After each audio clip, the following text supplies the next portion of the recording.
నిజాయితీగా గుండెల మీద చేసుకుని కామెంట్ చేయండి. ఆంధ్రప్రదేశ్ ప్రజలు ఈ రెండిట్లో దేన్ని రాజధానిగా కోరుకుంటున్నారు? మావిగన్, అమరావతి.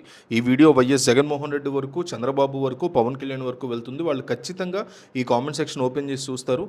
ఏపీ ప్రజలు కనీసం 2000 కామెంట్లు కోరుకుంటున్నాను నేను. 2000 మంది క్లియర్ కట్గా మీ ఉద్దేశాన్ని చెప్పండి. 1 మావిగన్, 2 అమరావతి. ఈ రెండిట్లో ఏపీ ప్రజలు రాజధానిగా దేన్ని కోరుకుంటున్నారు అనేది ఒక్క దెబ్బతో అర్థమైపోవాలి. ప్రతి ఒక్కళ్ళు మిస్ అవ్వకుండా కామెంట్ చేయండి.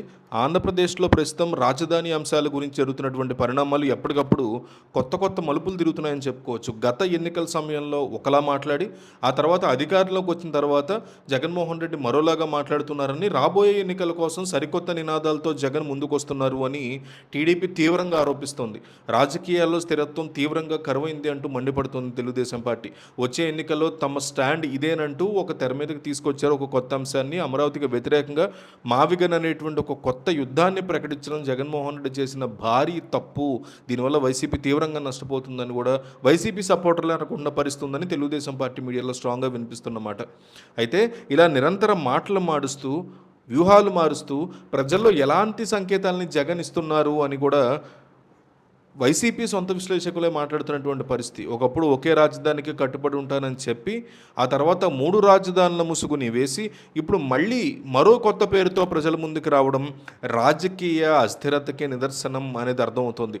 రాజధాని మార్పుల వెనక అసలు కథ అబ్జర్వ్ చేస్తే గతంలో అధికారంలోకి రాకముందు రాజధాని ప్రాంతాన్ని మార్చే ఉద్దేశం తమకు ఏమాత్రం లేదని, తాము కూడా ఇక్కడే ఇల్లు కట్టుకుని ఉంటున్నాము అని నమ్మబలికినటువంటి జగన్మోహన్ రెడ్డి గద్దెనెక్కగానే ఆ మాటలన్నీ మర్చిపోయారు కదా అని ప్రశ్నిస్తోంది టీడీపీ.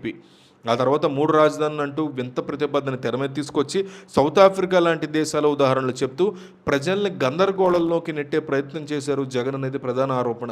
కొన్ని సంవత్సరాల పాటు ఆ 3 రాజధానుల భజన చేసిన తర్వాత అకస్మాత్తుగా ఆ బిల్లుని వెనక్కి తీసేసుకుని మళ్ళీ కొత్త నాటకానికి తెర తీశారు అధికారంలో ఉండగానే జగన్ అనేది టీడీపీ ఆరోపణ. విశాఖపట్నంలో పెద్ద ప్యాలెస్ కట్టామని, అక్కడి నుంచే పరిపాలన సాగిస్తామని, సముద్రపు గాలుల మధ్య కాపురం పెడతామని చెప్పినటువంటి మాటలు ఇప్పటికీ ప్రజల మనసులోనే ఉన్నట్టు స్పష్టమవుతోంది. వచ్చే ఎన్నికల తర్వాత విశాఖలోనే ప్రమాణ స్వీకారం ఉంటుందని కూడా ప్రగల్భాలు పలికినటువంటి జగన్మోహన్ రెడ్డి ఇప్పుడు ఆ విషయాన్ని పక్కన పెట్టేసి మళ్ళీ మావిగన్ అనేటువంటి ఒక కొత్త నినాదాన్ని ఎన్నుకోవడం వల్ల ప్రజల్లో వీళ్ళకి స్పష్టమైనటువంటి విధానం లేదు అనే మార్క్ ప్రజల్లో పడుతోంది అంటున్నారు.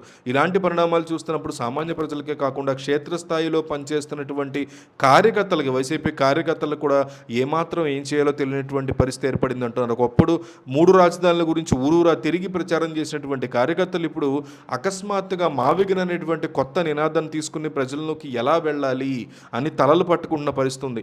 ప్రజలు ప్రశ్నిస్తే రివర్స్లో జగన్ ఏం సమాధానం చెప్తారు అనేది మండల స్థాయిలో నాయకులు కూడా కంగారు పడుతున్నారు, భయపడుతున్నారు అనే మాట వినిపిస్తోంది.